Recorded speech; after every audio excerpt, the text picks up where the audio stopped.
Hi guys, success मंत्रा में आपका स्वागत है। तो गाइज, जैसा कि 67वीं बीपीएससी प्रारंभिक परीक्षा के लिए जो प्रैक्टिस सेट चलाया जा रहा है वो आज आप लोगों के बीच प्रैक्टिस सेट नंबर 3 लेकर हाजिर हूँ। गाइज, अगर आपने प्रभात पब्लिकेशन का, जो कि डॉक्टर रंजीत कुमार सिंह के निर्देशानुसार बनाया गया है, अगर आपने वो प्रैक्टिस सेट नहीं देख रखा है जो स्पेशली 67वीं बीपीएससी के लिए बनाया गया है, आपने वो नहीं देख रखा है तो जाके आप प्लेलिस्ट में आपके अपने चैनल के थ्रू, सक्सेस मंत्रा के थ्रू आप देख सकते हैं। तो गाइज, अगर आप इस चैनल पे पहली बार आए हैं तो चैनल को सब्सक्राइब कर दीजिए प्लीज़, एवं बेल आइकन को दबा दीजिए ताकि जब भी मैं ऐसी वीडियो अपलोड करूं तो सबसे पहले नोटिफिकेशन आपके पास पहुंचे। तो गाइज, वीडियो अगर अच्छी लगी हो तो वीडियो को लाइक कर दीजिए एवं दोस्तों के साथ शेयर कर दीजिए। तो गाइज, शुरू करते हैं। प्रैक्टिस सेट नंबर 3 का पहला प्रश्न आपके फोन स्क्रीन पे बोल रहा है कि भारतीय उपमहाद्वीप में कृषि के प्राचीनतम साक्ष्य प्राप्त हुए हैं। तो ये कहाँ से प्राप्त हुए हैं? तो लहुरा देव से प्राप्त हुए हैं। ऑप्शन बी इसका सही उत्तर हो जाएगा, जो कि भारतीय उपमहाद्वीप में प्राचीनतम कृषि का प्रमाण 7000 ईसा पूर्व से प्राप्त हुआ है, जो कि मेहरगढ़ पाकिस्तान से यह प्रमाण प्राप्त हुआ था। अगला प्रश्न, निम्नलिखित में से कौन सा बौद्ध पवित्र स्थल निरंजना नदी पर स्थित है? तो आपका वो बोध गया, जो कि निरंजना नदी पर स्थित है। ऑप्शन ए इसका सही उत्तर हो जाएगा। वैसे महात्मा बोध गया में ज्ञान की प्राप्ति हुई थी, जो कि निरंजना नदी के तट पर है एवं इन्हें फल्गु नदी भी कहते हैं। अगला प्रश्न, निम्नलिखित युग्मों में से कौन सही सुमेलित है? तो आपका लोथल, जो कि प्राचीन नदी का क्षेत्र है, एवं सारनाथ, जो कि बुद्ध का प्रथम धर्मोपदेश है, एवं राजगीर आपका ये अशोक का सिंह स्तंभ है। आपका ये नहीं होगा नालंदा, जो कि बौद्ध अधिगम का महान पीठ है। यानी आपका कूट बैठ जाएगा ऑप्शन सी, इसका सही उत्तर हो जाएगा। आपका यहाँ पे राजगीर जो बता रहा है अशोक का सिंह स्तंभ, बल्कि अशोक का सिंह स्तंभ आपका ये सारनाथ से प्राप्त हुआ है। तो आपका ऑप्शन कूट सी इसका सही उत्तर हो जाएगा, जो कि सुमेलित है। अगला प्रश्न, भगवान महावीर का प्रथम शिष्य कौन था? तो ये जमाली था। ऑप्शन ए इसका सही उत्तर हो जाएगा। वैसे भगवान महावीर का जन्म 540 ईसा पूर्व में हुआ था एवं इनकी पत्नी का नाम यशोदा था एवं इनकी एक पुत्री का नाम, जिसका नाम प्रियदर्शना था। अगला प्रश्न, महान धार्मिक घटना महामस्तकाभिषेक निम्नलिखित में से किससे संबंधित है और किसके लिए की जाती है? तो आपका ये बाहुबली के लिए की जाती है। ऑप्शन ए इसका सही उत्तर हो जाएगा, जो कि महामस्तकाभिषेक 12 वर्ष के अंतराल पर किए जाते हैं, जो कि यह जैन धर्म का प्रमुख उत्सव है एवं इसका आयोजन श्रवणबेलगोला में किया जाता है। अगला प्रश्न, निम्न में से कौन सा युग्म उपयुक्त जोड़ी है? तो आपका ये पार्श्वनाथ, जो कि जंत्रिका है, आपका ये उपयुक्त जोड़ी है। ऑप्शन ए इसका सही उत्तर हो जाएगा, जो कि सॉरी गाइज, इसका आपका उत्तर हो जाएगा चेतक लिच्छवी, जो कि राजा चेतक लिच्छवी के राजा थे एवं यह वजी संघ के प्रधान वंशों में से एक थे। आपका 6 का उत्तर हो जाएगा ऑप्शन डी। अगला प्रश्न, पाटलिपुत्र को किस शासक ने सर्वप्रथम अपनी राजधानी बनाया था? तो आपका ये ऑप्शन ई हो जाएगा, क्योंकि वो शासक है उदयन, जो सर्वप्रथम पाटलिपुत्र को अपनी राजधानी बनाया था। लेकिन ऑप्शन के अनुसार उदयन नहीं दे रखा है, तो आप कमेंट करके जरूर बताइएगा कि इसका उत्तर कौन होना चाहिए। शायद उत्तर के ऑप्शन के हिसाब से चंद्रगुप्त मौर्य होना चाहिए। वैसे चंद्रगुप्त मौर्य नहीं दे रखा है, तो आपका ऑप्शन हो जाएगा ऑप्शन ई, इनमें से कोई नहीं। लेकिन आप लोग कमेंट करके जरूर बताइएगा कि इसका उत्तर क्या होना चाहिए। आगे की ओर बढ़ते हैं। मगध की राजधानी कौन सी थी? तो मगध की राजधानी गृहवध, जिसे हम राजगीर बोलते हैं, वह थी। ऑप्शन सी इसका सही उत्तर हो जाएगा।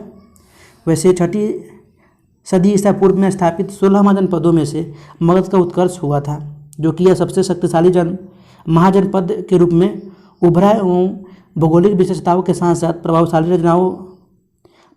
राजाओं का भी योगदान था। अगला प्रश्न, निम्न में से कौन सा क्षेत्र अशोक के साम्राज्य में सम्मिलित नहीं था? तो है श्रीलंका, जो अशोक के साम्राज्य में सम्मिलित नहीं था। ऑप्शन सी इसका सही उत्तर हो जाएगा। अगला प्रश्न, भारत के सांस्कृतिक इतिहास के संदर्भ में इतिवृत्तों, राजवंशीय इतिहासों तथा वीर गाथाओं को कंठस्थ करना निम्नलिखित में से किसका व्याख्या था? तो ये व्याख्या मगध का था। ऑप्शन डी इसका सही उत्तर हो जाएगा। एवं मौर्यकालीन स्त्री गुप्तचर को परिवाजरा कहा जाता था। बौद्ध संघ में पहले श्रमण के रूप में ही प्रवेश मिलता था, जो कि बाद में उन्हें भिक्षु का दर्जा भी दिया गया। अगला प्रश्न, विक्रम संवत कब से प्रारंभ हुआ था? तो आपका ये 57 ईसा पूर्व से प्रारंभ हुआ था। ऑप्शन बी इसका सही उत्तर हो जाएगा, जो कि इसका प्रणेता भारत के धर्मपाल भूमि वर्मा विक्रमादित्य को माना जाता है। एवं विक्रम संवत के दो अन्य नाम भी थे, वो है कृत संवत और मालव संवत। अगला प्रश्न, मीमांसा के प्रणेता थे, कौन थे? तो आपका ये जैमिनी थे। ऑप्शन डी इसका सही उत्तर हो जाएगा। अगला प्रश्न, सूची 1 को सूची 2 के साथ सुमिलित कीजिए। तो आपका कोड बढ़ जाएगा एलिफेंटा, जो कि इसका स्मारक आपका गुफा हो जाएगा। उसके बाद श्रवणबेलगोला आपका हो जाएगा मूर्ति, एवं खजुराहो आपका ये मंदिर, एवं सांची जो कि स्तूप में। आपका कोड बैठ जाएगा ऑप्शन बी, जो कि एलिफेंटा को धरापुरी के नाम से भी जाना जाता है, जो कि कोंकणी मोडे की द्वीप राजधानी थी। एवं यह 3 शीर्ष वाली महेशभूति की भव्य छवि के लिए जाना जाता था। एलिफेंटा की गुफाएं मुंबई के पास स्थित पर्यटकों को एक बड़ा आकर्षण केंद्र भी रहा है। एवं श्रवणबेलगोला की बात करें तो ये हासन जिला में स्थित एक शहर है, जो कि एक प्रसिद्ध जैन तीर्थ है। खजुराहो की बात करें तो ये मध्य प्रदेश में स्थित है, जो अपने भव्य मंदिर के लिए प्रसिद्ध है। एवं सांची की बात करें तो भारत के मध्य प्रदेश राज्य के रायसेन जिले में बेतवा नदी के तट पर स्थित है, जो कि यह बौद्ध स्तूप है। अगला प्रश्न, कदम राजाओं की राजधानी थी? तो ये वनवासी थी। ऑप्शन बी इसका सही उत्तर हो जाएगा। अगला प्रश्न, निम्नलिखित में से कौन से मध्यकालीन भारत के प्रसिद्ध विधिवेता थी? तो आपका ये विज्ञानेश्वर, हिमाद्री एवं जिमुतवाहन, यानी आपका ऑप्शन सी इसका सही उत्तर पड़ जाएगा, जो कि ये प्रसिद्ध विधिवेता थे। ऑप्शन सी इसका सही उत्तर हो जाएगा। अगला प्रश्न, इनमें से कौन गजनी राजवंश का संस्थापक था?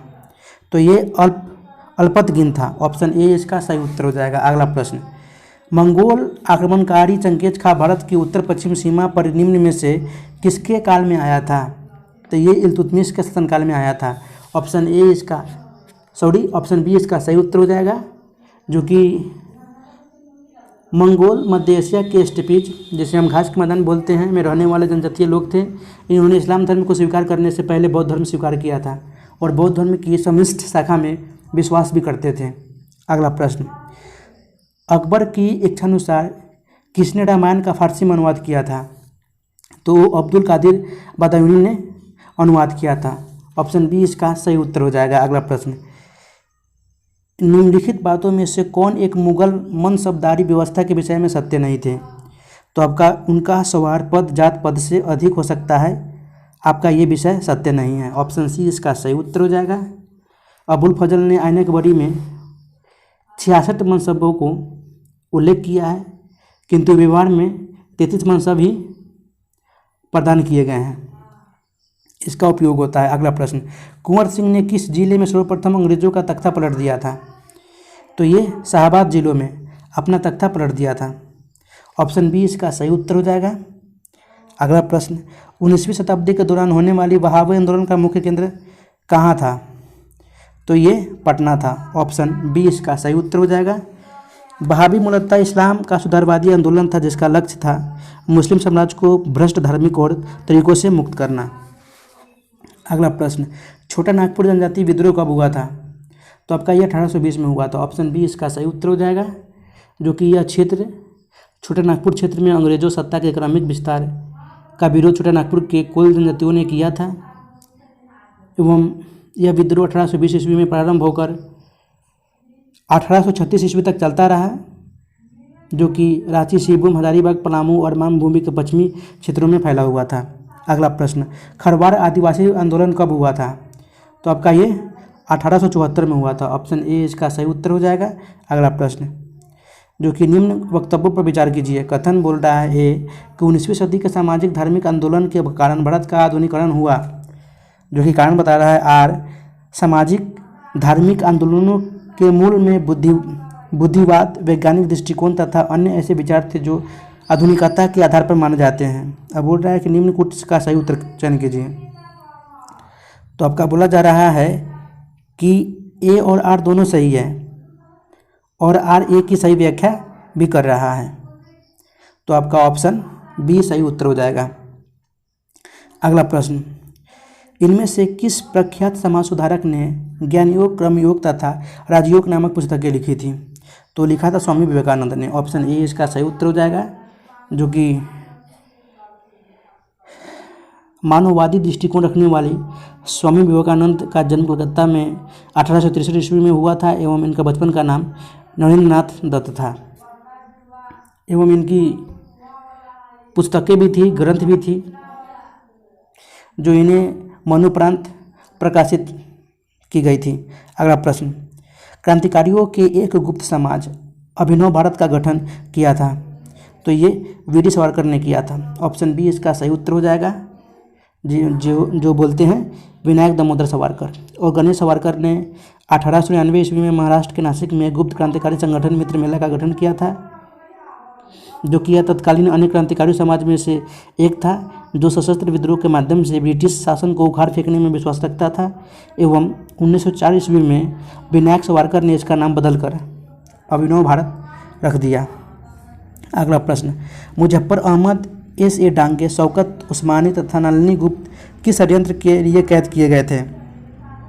तो ये कानपुर बोल्शेविक षड्यंत्र कांड के लिए कैद किए गए थे। ऑप्शन डी इसका सही उत्तर हो जाएगा। जो कि इस कैद में 4 साल की सजा हुई थी। अगला प्रश्न, वह कौन थे जिन्होंने इंडिपेंडेंस लीग की स्थापना की थी? तो रास बिहारी बोस थे। ऑप्शन सी इसका सही उत्तर हो जाएगा। जो कि 1928 में इसकी स्थापना हुई थी। संस्थापक तो रास बिहारी बोस ही थे तथा 1942 ईस्वी में टोक्यो में उन्होंने आज़ाद हिंद फौज की स्थापना भी की थी।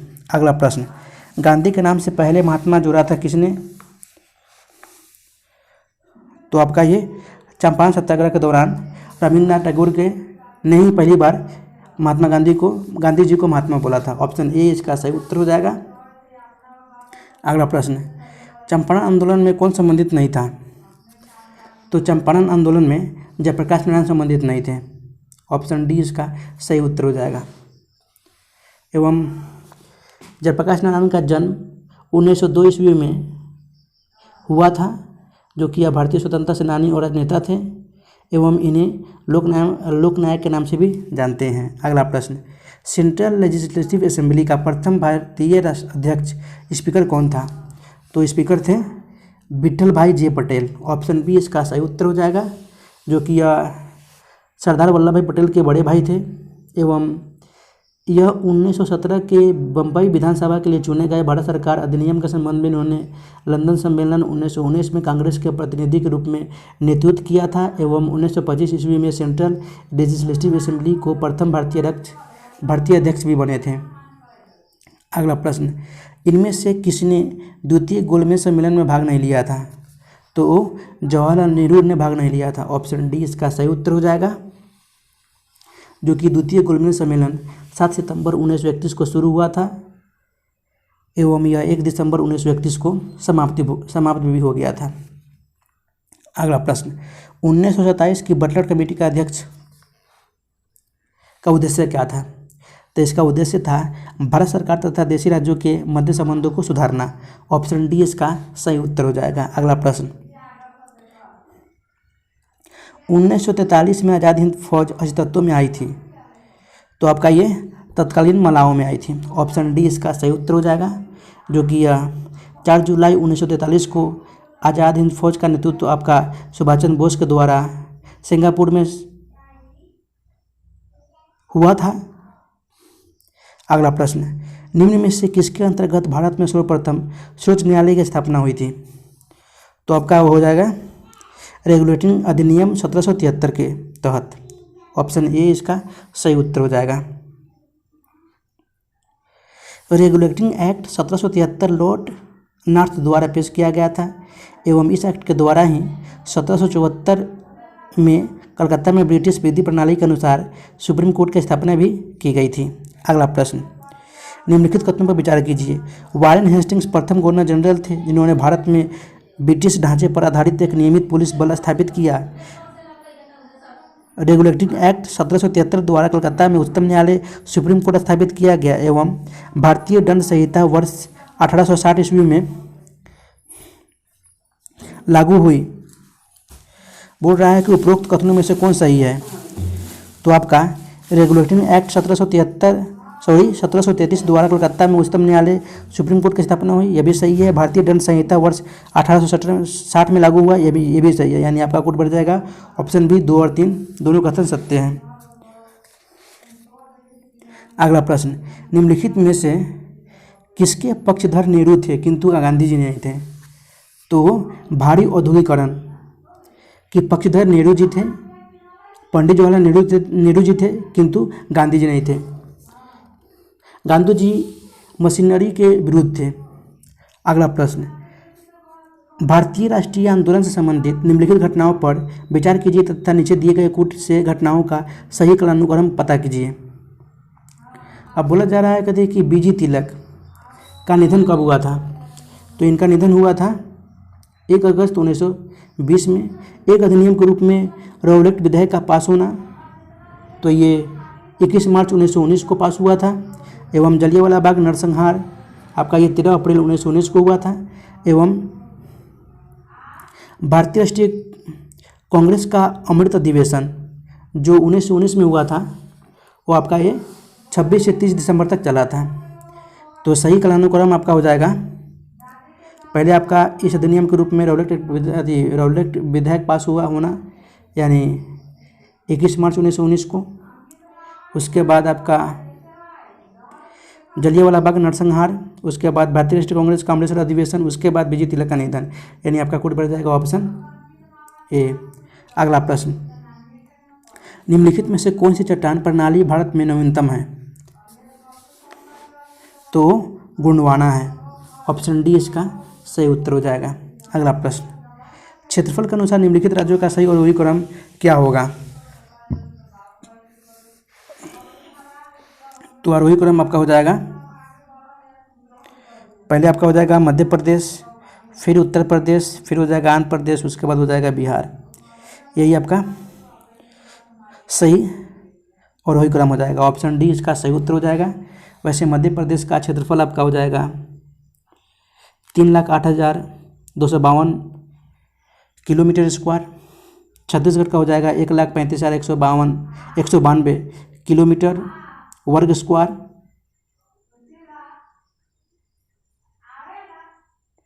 एवं उत्तर प्रदेश का आपका हो जाएगा 2,40,998 वर्ग किलोमीटर। एवं उत्तराखंड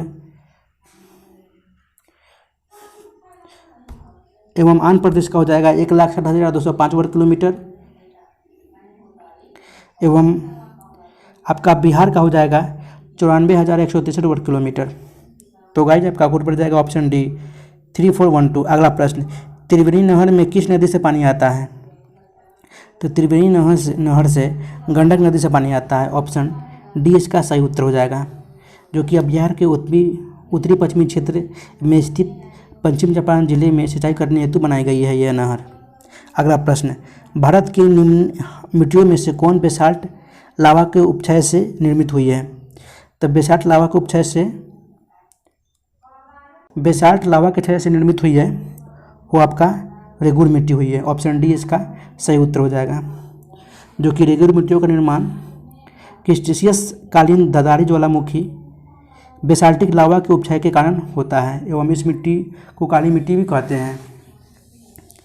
एवं यह काली मिट्टी अंतर्राष्ट्रीय रूप से उष्णकटिबंधीय चरनोजम मिट्टी के नाम से भी जाना जाता है। अगला प्रश्न, भारत में निम्नलिखित में से कौन सा राज्य देश का 70% से अधिक कॉफ़ी अकेले पैदा करता है?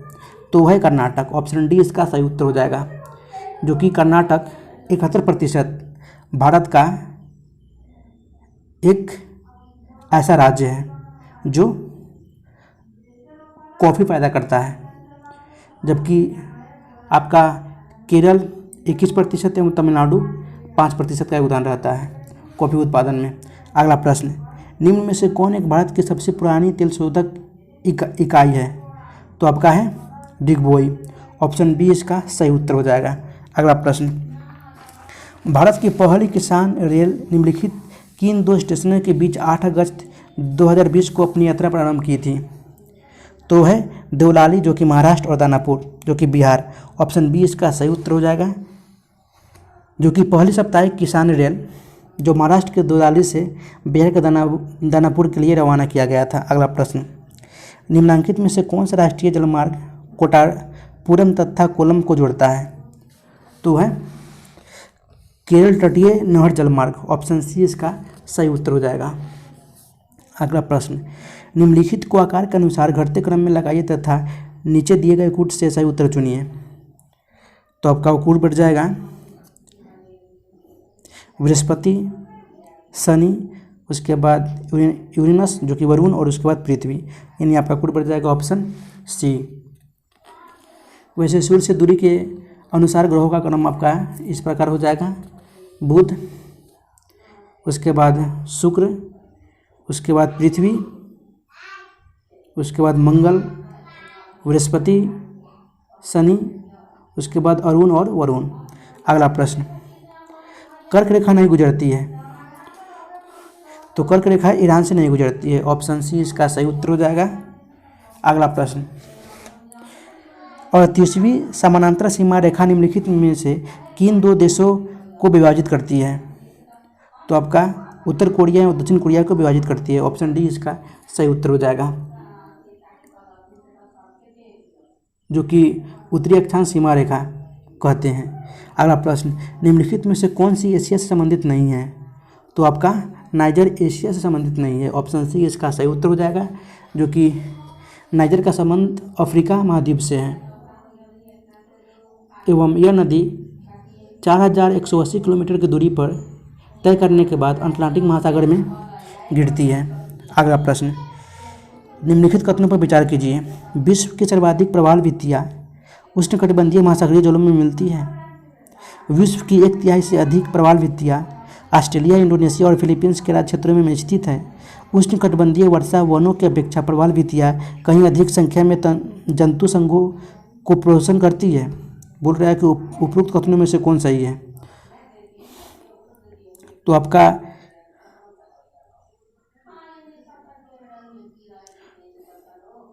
ऑप्शन आपका विश्व के सर्वाधिक प्रवाल भित्तियाँ उष्णकटिबंधीय सागरीय जलों में मिलती है, यह भी सही है।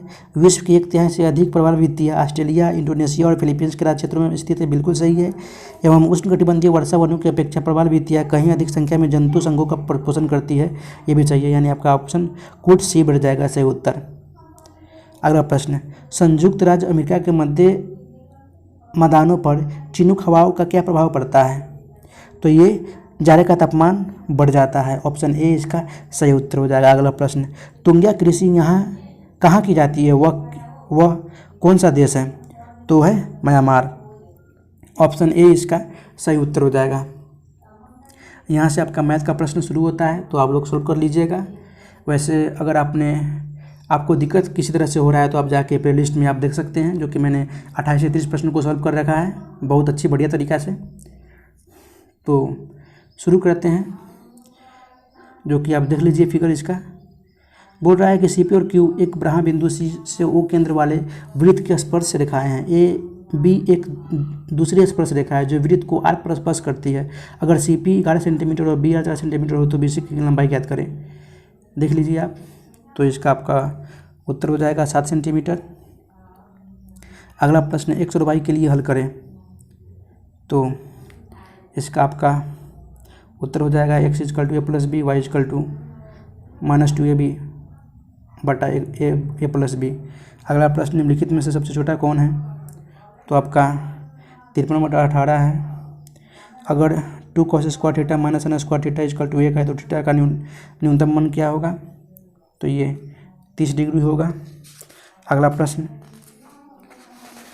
यदि a-3 F equal to A Q minus B A square plus 4b minus 12 का एक गुणक है तो शेषफल ज्ञात करें। और अगर एफ ए को a प्लस बी से विभाजित किया जाता है तो आपका ये इसका सही उत्तर -54 हो जाएगा।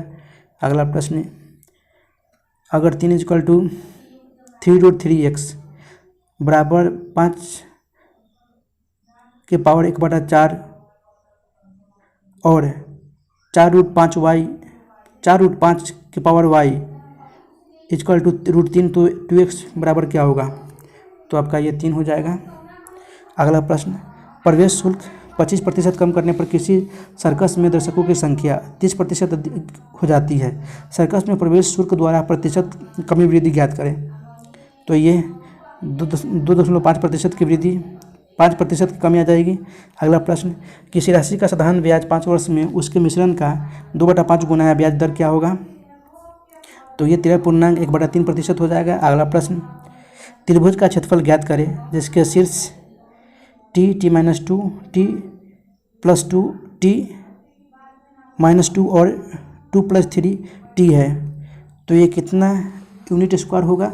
तो आपका ये 4 यूनिट स्क्वायर हो जाएगा। ऑप्शन सी इसका सही उत्तर हो जाएगा। अगला प्रश्न, 370 रुपये को ए और बी और सी में 1/4 अनुपात 1/5 अनुपात 1/6 में बांटा गया है तो ए को कितनी राशि प्राप्त करनी होगी? तो ए को 150 रुपये प्राप्त करनी होगी। अगला प्रश्न, 6 फीट लंबे व्यक्ति की ऊंचाई नैनोमीटर में कैसे व्यक्त की जाएगी?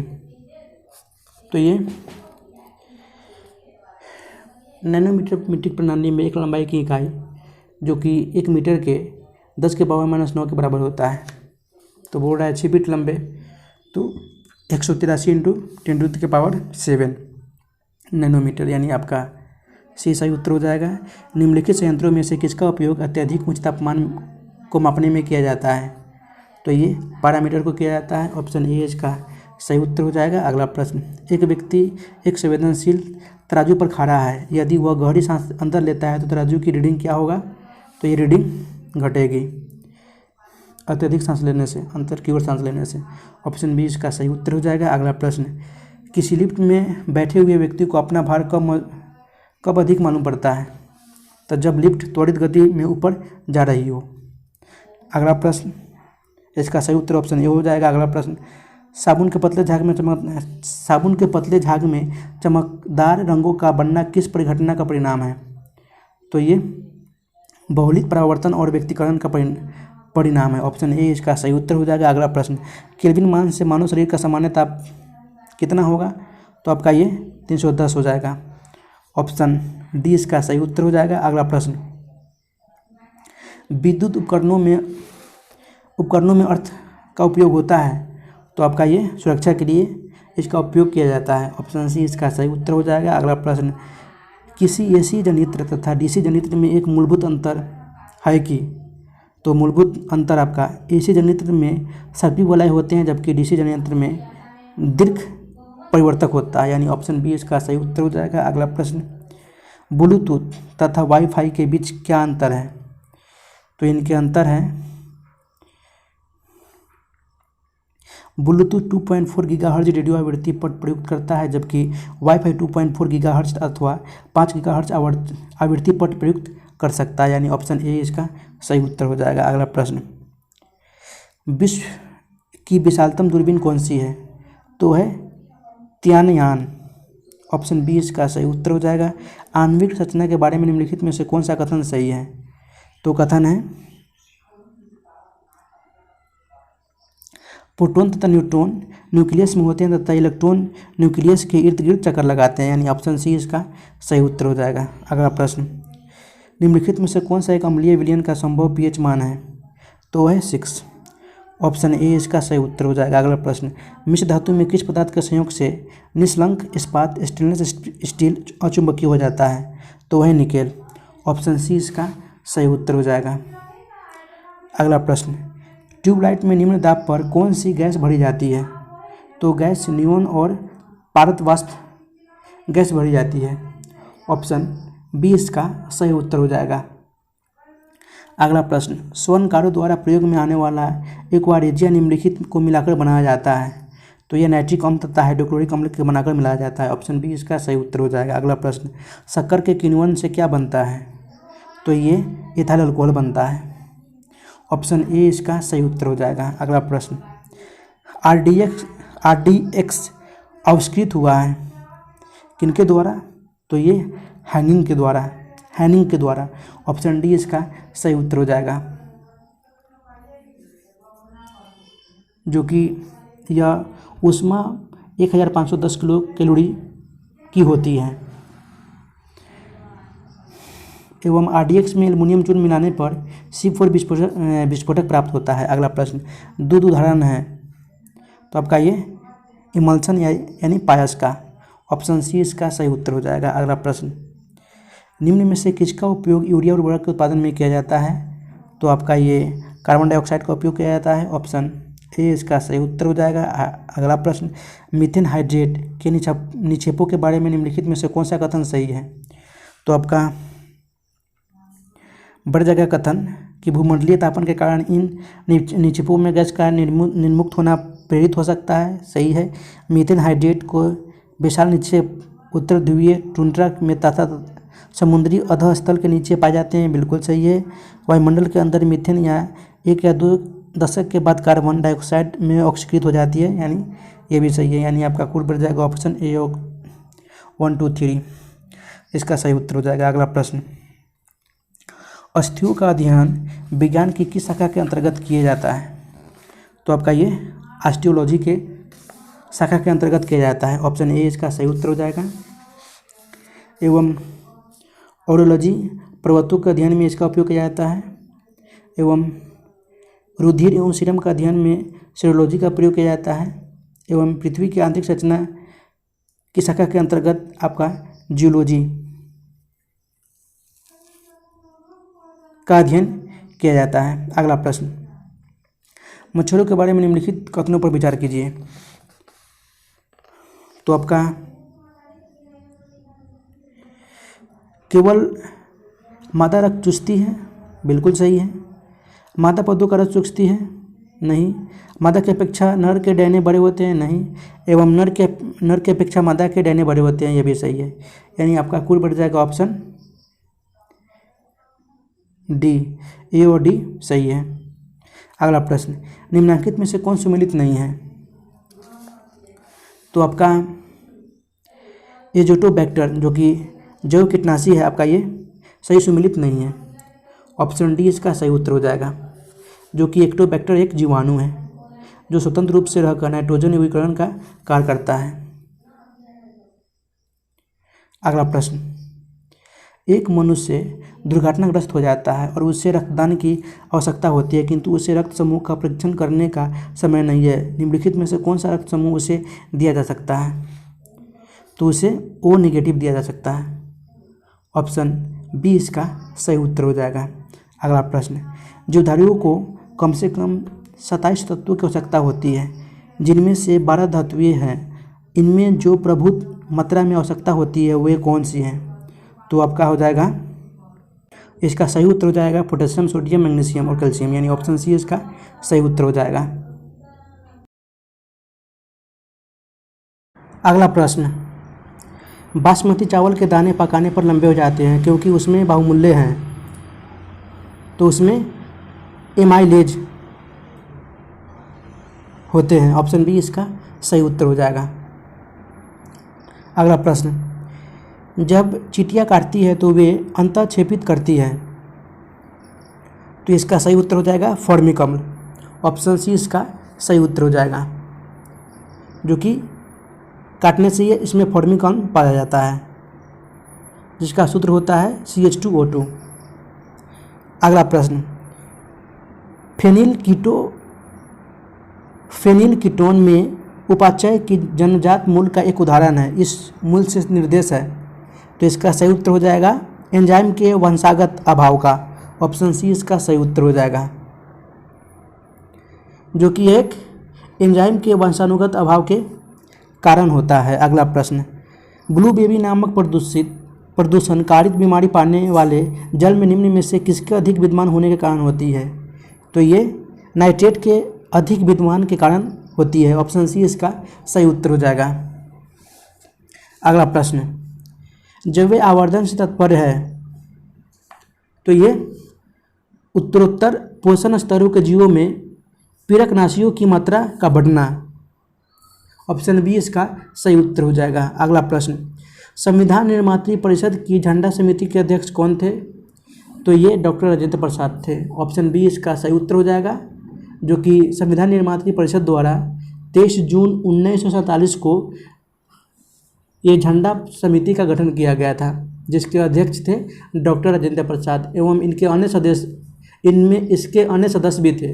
वो थे अबुल कलाम आज़ाद, सरोजिनी नायडू, सी राजगोपालाचारी, डॉक्टर भीमराव अम्बेडकर, के मुंशी, ये सब सदस्य थे। अगला प्रश्न, हमारे संविधान के किस भाग में 3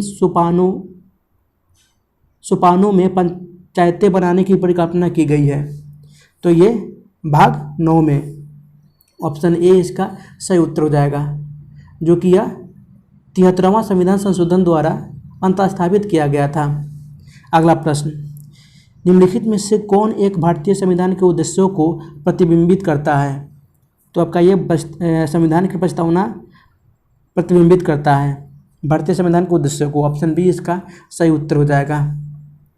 अगला प्रश्न, भारत एक गणतंत्र है, इसका अर्थ है?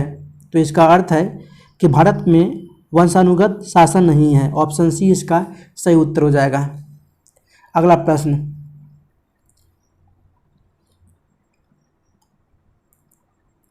भारत शासन द्वारा राजकीय चिन्ह, जिसे बोलते हैं स्टेट इम्ब्लेम, कब से अंगीकृत किया गया था?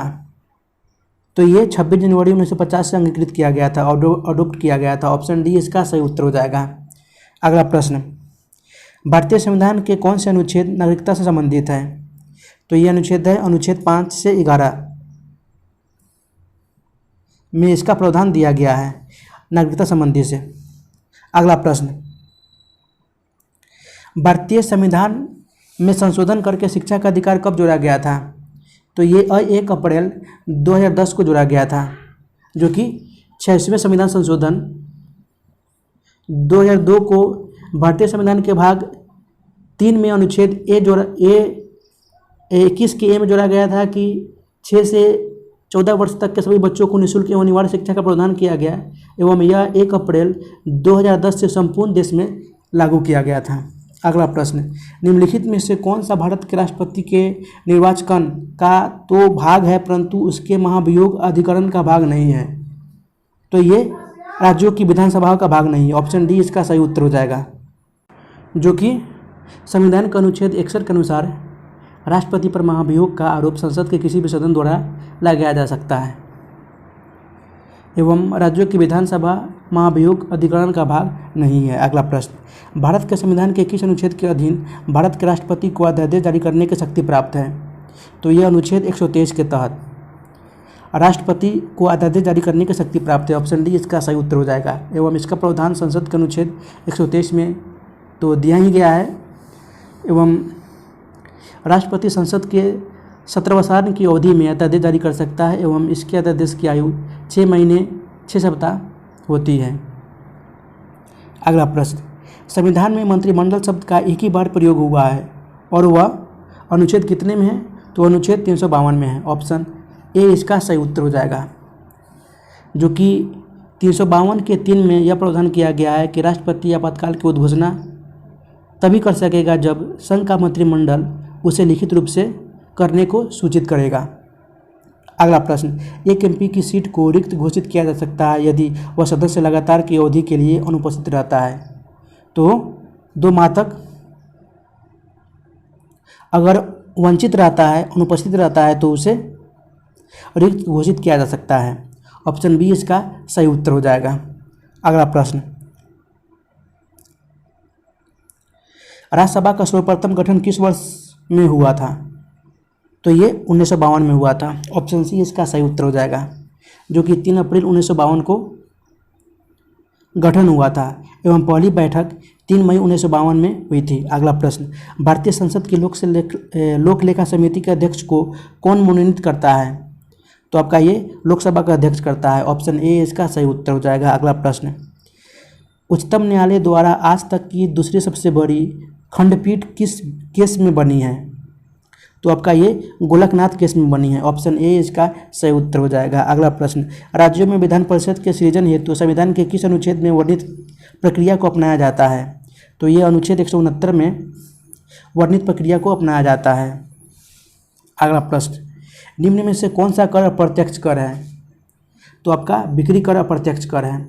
ऑप्शन डी इसका सही उत्तर हो जाएगा, जो कि आपका आय कर, संपत्ति कर, निगम कर, ये तीनों कर प्रत्यक्ष कर हैं जो केंद्र सरकार द्वारा लगाया जाता है। अगला प्रश्न, निम्नलिखित में से कौन सी रिपोर्ट विश्व आर्थिक मंच द्वारा प्रकाशित नहीं की गई है? तो मानव विकास सूचकांक है जो विश्व आर्थिक मंच द्वारा प्रकाशित नहीं की गई है। ऑप्शन डी इसका सही उत्तर हो जाएगा। एवं इस सूचकांक में संयुक्त राष्ट्र विकास कार्यक्रम, जो कि हम बोलते हैं यूएनडीपी, द्वारा जारी किया जाता है। वर्ष 2019 में 189 देशों में भारत का रैंक 129वें स्थान पे था। अगला प्रश्न, निम्न में से कौन सी संस्था विश्व बैंक समुदाय का अंग नहीं है? तो संस्था है WTO, वर्ल्ड ट्रेड ऑर्गेनाइजेशन, जो कि विश्व बैंक समुदाय का अंग नहीं है। अगला प्रश्न, भारत में GI टैग कौन जारी करता है? तो ये भौगोलिक संकेत रजिस्ट्री जारी करता है। ऑप्शन ए इसका सही उत्तर हो जाएगा, जो कि उद्योग संवर्धन और आंतरिक व्यापार विभाग, वाणिज्य और उद्योग मंत्रालय के तहत आता है। अगला प्रश्न, निम्नलिखित में से किस संवैधानिक संशोधन ने राष्ट्रपति को भारत के किसी विशेष हिस्से पर राष्ट्रीय आपातकाल लगाने की अधिकार दिया है? तो है 42nd। ऑप्शन सी इसका सही उत्तर हो जाएगा। 42nd संविधान संशोधन के आधार पर राष्ट्रपति को अधिकार दिया गया है कि राष्ट्रीय आपातकाल लागू करने का पूरे देश में। अगला प्रश्न, किस राज्य सरकार ने किसानों की आय को दुगना करने हेतु एक विशेष कार्यक्रम शुरू करने की घोषणा की है? तो राज्य सरकार है उत्तर प्रदेश की राज्य सरकार। ऑप्शन सी इसका सही उत्तर हो जाएगा। अगला प्रश्न, किस राज्य सरकार ने हाल ही में महात्मा गांधी राष्ट्रीय ग्रामीण रोजगार गारंटी अधिनियम मनरेगा के तहत कार्य दिवसों की संख्या को मौजूदा 100 दिनों से बढ़ाकर 150 दिन करने की घोषणा की है? तो है उत्तराखंड की सरकार। ऑप्शन बी इसका सही उत्तर हो जाएगा। अगला प्रश्न, विश्व रेडियो दिवस निम्न में से किस दिन मनाई जाती है? तो ये 13 फरवरी को मनाई जाती है। ऑप्शन ए इसका सही उत्तर हो जाएगा। T20 इंटरनेशनल क्रिकेट में युवराज सिंह के बाद लगातार 6 गेंद पर 6 छक्के मारने वाला विश्व का दूसरा खिलाड़ी निम्न में से कौन बन गया है? तो आपका वो बन गया है किरण पोलार्ड। ऑप्शन ए इसका सही उत्तर हो जाएगा, जिसने T20 में लगातार 6 गेंद पे 6 छक्के लगाकर यह कारनामा हासिल किया है, जो कि यह वेस्ट इंडीज़ की खिलाड़ी है। अगला प्रश्न, भारत की किस अंतर्राष्ट्रीय महिला तलवारबाज ने टोक्यो ओलंपिक के लिए क्वालिफाई किया था?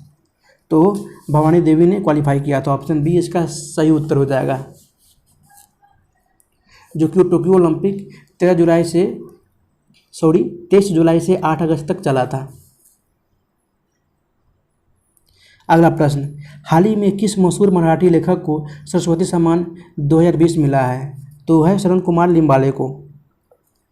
मराठी लेखक हैं जिन्होंने सरस्वती सम्मान से सम्मानित किया गया था 2020 में। अगला प्रश्न, हाल ही में बिहार के मुख्यमंत्री नीतीश कुमार ने इंजीनियरिंग और मेडिकल कॉलेज में लड़कियों के लिए कितने प्रतिशत आरक्षण की घोषणा की है? तो ये 33% आरक्षण की घोषणा की है। ऑप्शन सी इसका सही उत्तर हो जाएगा। अगला प्रश्न, नीति आयोग की ओर से जारी ताज़ा रिपोर्ट के मुताबिक लैंगिक समानता में कौन सा प्रदेश देश में अंतिम स्थान पर रहा है? तो रहा है बिहार। ऑप्शन डी इसका सही उत्तर हो जाएगा। अगला प्रश्न, स्मार्ट सिटी अवार्ड 2020 की 100 शहर की लिस्ट में निम्न में से किन शहरों को प्रथम स्थान प्राप्त हुआ है? तो शहर है इंदौर एवं सूरत। ऑप्शन डी इसका सही उत्तर हो जाएगा, जो कि 100 शहरों की लिस्ट में प्रथम स्थान प्राप्त किया है। अगला प्रश्न, किस देश ने हाल ही में इकोसाइट को अपराध बनाने वाले बिल को मंजूरी दे दी है? तो है फ्रांस देश ने हाल ही में इकोसाइट को अपराध बनाने वाले बिल को मंजूरी दे दी है। ऑप्शन सी इसका सही उत्तर हो जाएगा। एवं ऐसे व्यक्तियों पर 3 लाख रुपए यूरो का जुर्माना देना होगा एवं 3 साल की सजा। अगला प्रश्न, तमिलनाडु के नए मुख्यमंत्री के रूप में निम्न में से किसने शपथ ली है? तो MK स्टालिन ने शपथ ली है। ऑप्शन बी इसका सही उत्तर हो जाएगा। अगला प्रश्न, कोरोना वायरस के खिलाफ जंग में निर्णायक भूमिका निभाने हेतु किस संगठन की ओर से anti Covid medicine 2DG launch कर दी गई है? तो DRDO के द्वारा। ऑप्शन ए इसका सही उत्तर हो जाएगा। अगला प्रश्न, हाल ही में देश का नया शिक्षा मंत्री निम्न में से किसे नियुक्त किया गया है? तो ये धर्मेंद्र प्रधान को नियुक्त किया गया है। ऑप्शन ए इसका सही उत्तर हो जाएगा। अगला प्रश्न, हाल ही में किस फुटबॉल खिलाड़ी ने यूरो कप 2020 में टॉप स्कोर कर गोल्डन बूट अपने नाम किया है? तो किया है क्रिस्टियानो रोनाल्डो। ऑप्शन डी इसका सही उत्तर हो जाएगा, जो कि ये पुर्तगाल के हैं। ऑप्शन डी इसका सही उत्तर हो जाएगा। निम्न में से किस राज्य सरकार ने शिक्षा के क्षेत्र में आपदा प्रबंधन विषय को अनिवार्य विषय बनाने की घोषणा की है? तो है उड़ीसा की सरकार ने। ऑप्शन डी इसका सही उत्तर हो जाएगा। अगला प्रश्न, 100% कोविड-19 टीकाकरण करने वाला देश का पहला शहर निम्न में से कौन बन गया है? तो बन गया है भुवनेश्वर। ऑप्शन डी इसका सही उत्तर हो जाएगा। अगला प्रश्न, निम्न में से किस दिग्गज फुटबॉलर ने फ्रांसीसी club Paris Saint Germain PSG के साथ 2 साल का कॉन्ट्रैक्ट साइन कर लिया है? तो किया है लियोनेल मेसी ने। ऑप्शन बी इसका सही उत्तर हो जाएगा। अगला प्रश्न, निम्न में से किस राज्य सरकार ने अगले 10 वर्षों तक भारतीय हॉकी टीम को संरक्षण देने की घोषणा किया है? तो है उड़ीसा सरकार ने। ऑप्शन ए इसका सही उत्तर हो जाएगा। अगला प्रश्न, बिहार में 6 स्टेट हाईवे का निर्माण के लिए किस अंतर्राष्ट्रीय बैंक से लोन लेने के लिए केंद्र सरकार ने मंजूरी दे दी है? तो ADB को मंजूरी दे दी है। ऑप्शन सी इसका सही उत्तर हो जाएगा। अगला प्रश्न, the test of my life पुस्तक के लेखक कौन है? तो है युवराज सिंह। ऑप्शन डी इसका सही उत्तर हो जाएगा, जो कि उन्होंने इस पुस्तक में अपने कैंसर के जंग के बारे में लिखा है। अगला प्रश्न, निम्न में से किस IIT संस्थान ने भारत का पहला स्वदेशी मोटर चालित व्हील चेयर वाहन विकसित किया है? तो ये IIT मद्रास ने पहला स्वदेशी मोटर चालित व्हील चेयर वाहन विकसित किया है। ऑप्शन सी इसका सही उत्तर हो जाएगा, जो कि यह न्यूबोट नाम से बने स्वदेशी मोटर चालित व्हील चेयर की अधिकतम गति सीमा 25 किलोमीटर प्रति घंटा है एवं यह प्रति चार्ज 25 किलोमीटर तक की यात्रा कर सकती है। अगला प्रश्न, भारत टोक्यो ओलंपिक के पदक तालिका में कौन सा स्थान पर रहा है? तो ये 48वां स्थान पर रहा है।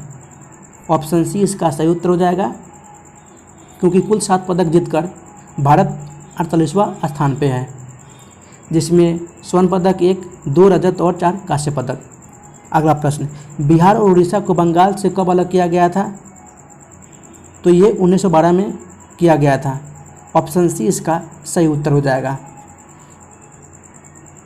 अगला प्रश्न, 22 मार्च 1912 को। अगला प्रश्न, बिहार में पहले कृषि विश्वविद्यालय की स्थापना कहाँ हुई थी?